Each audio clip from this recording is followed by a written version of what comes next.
স্বাগত দীপ্ত বাণিজ্য সংবাদের সাথে আছি আমি ইশরাত সুমা।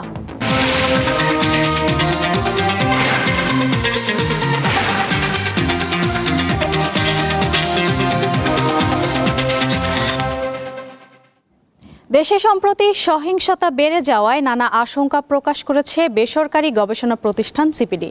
সকালে সংবাদ সম্মেলনে সিপিডির পরিচালক জানান, এমন অবস্থা চলতে থাকলে নির্বাচনের আগে পরিস্থিতির অবনতি হতে পারে। ঘটনাগুলো দেখলে প্রতীয়মান হয় যে দেশে উগ্রপন্থী গোষ্ঠীর, যদিও এই গোষ্ঠীগুলোর ভাষা এখনো প্রচলিত ন্যারেটিভের মধ্যে রয়েছে, তবে আগামী দিনে তা আরো শক্তভাবে নিজস্ব ন্যারেটিভে রূপান্তরিত হবে এই আশঙ্কা রয়েছে।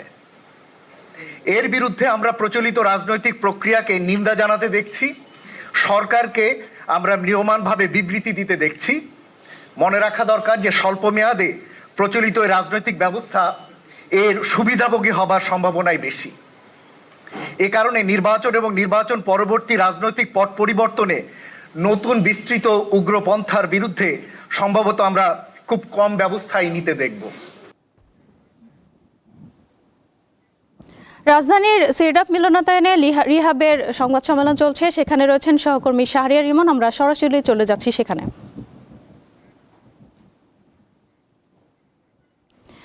ইমন, রিহাবের সংবাদ সম্মেলনে কি বলা হচ্ছে আমাদের বিস্তারিত জানান।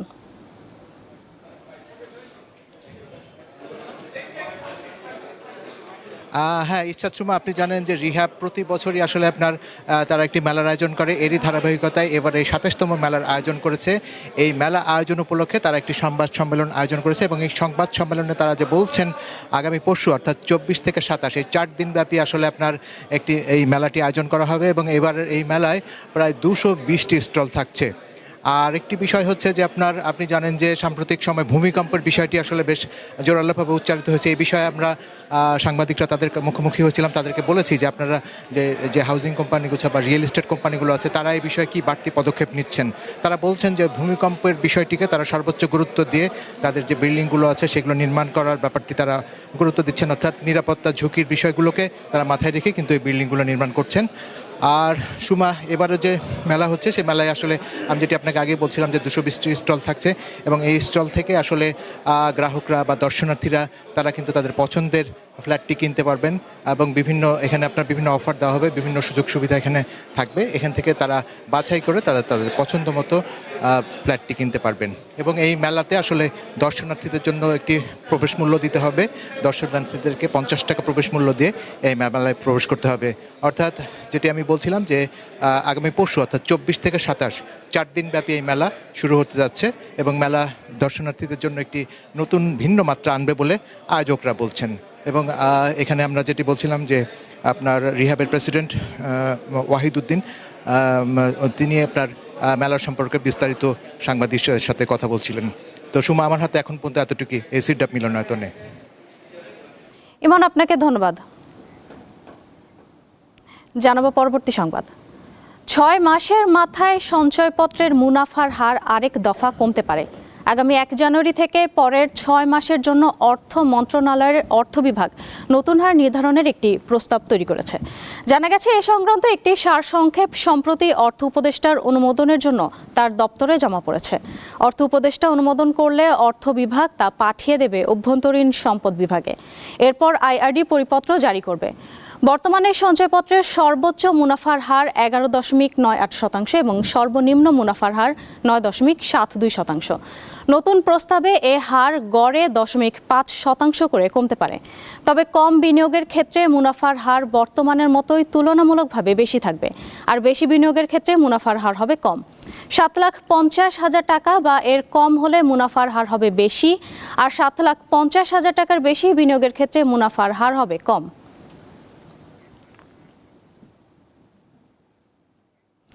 দেশের বাজারে ফের বেড়েছে স্বর্ণের দাম।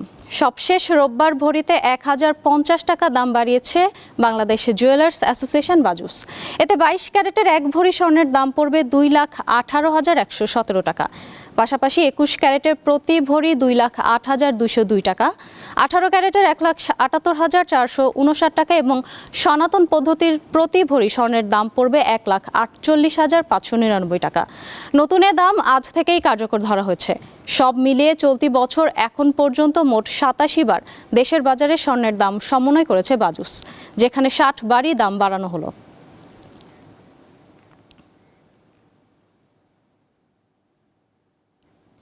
কৃষি এবং কুটির, অতি ক্ষুদ্র, ক্ষুদ্র ও মাঝারি শিল্প CMSME ঋণ বাড়াতে আরও ছাড় দিয়েছে বাংলাদেশ ব্যাংক।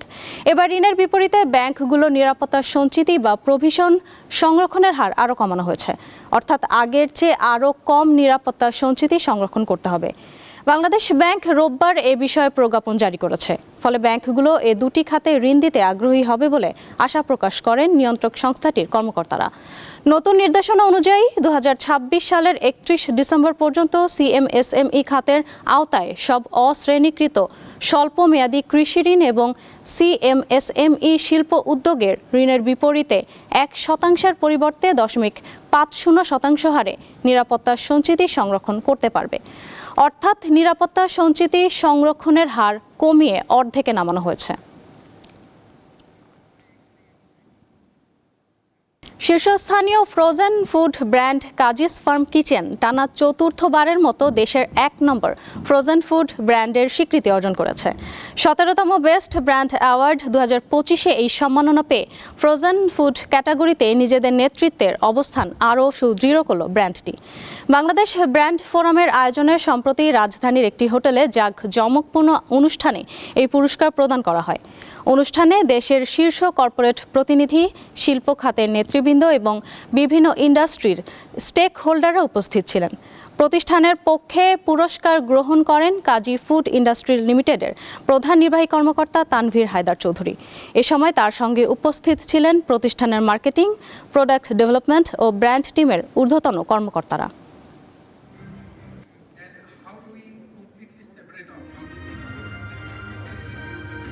টানা 4 বার পাওয়া মানে হচ্ছে যে আমরা এক ধরনের একটা লয়ালটি ক্রিয়েট করতে পেরেছি আমাদের কনজিউমারদের সঙ্গে, এবং একটা কনসিস্টেন্সি আমাদের প্রোডাক্টে আছে, আমাদের ব্র্যান্ডে আছে।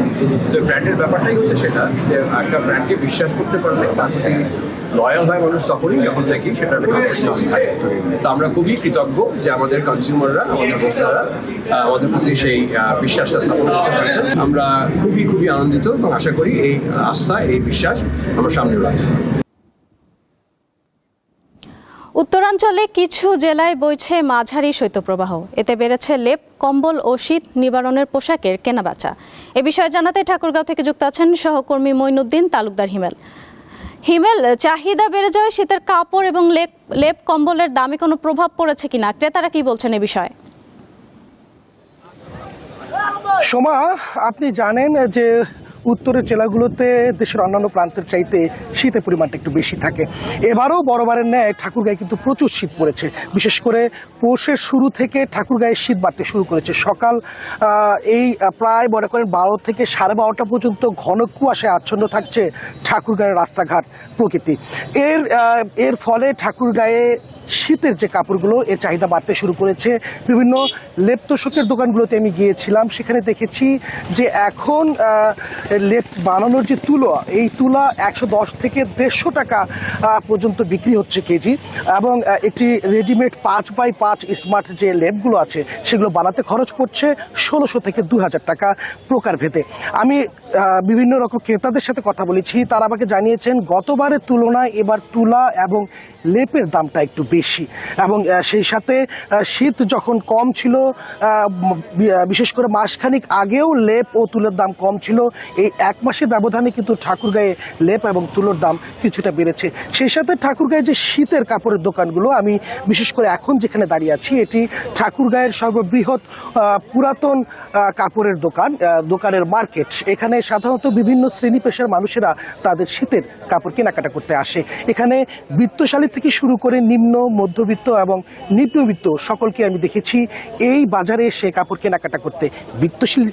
যারা বিত্তশালী আছেন তারা একটি ধারণা দিয়ে থাকেন এখানে একটু ভিন্ন রকমের শীতের কাপড় পাওয়া যায়, যেগুলো সাধারণত আমাদের প্রচলিত মার্কেটগুলোতে পাওয়া যায় না।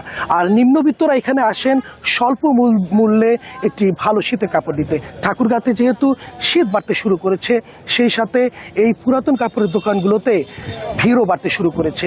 এই বিশেষ করে প্রচলিত আমাদের আমাদের বিশেষ করে আমাদের প্রচলিত যে মার্কেটগুলো আছে সেখানকার চাইতে এই সেকেন্ড হ্যান্ড অর্থাৎ পুরাতন কাপড়ের এই মার্কেটগুলোতে শীতের কাপড়ের দাম কিছুটা হলেও কম। এতে করে স্বস্তি মিলেছে নিম্নবিত্ত এবং মধ্যবিত্ত মানুষের জন্যে।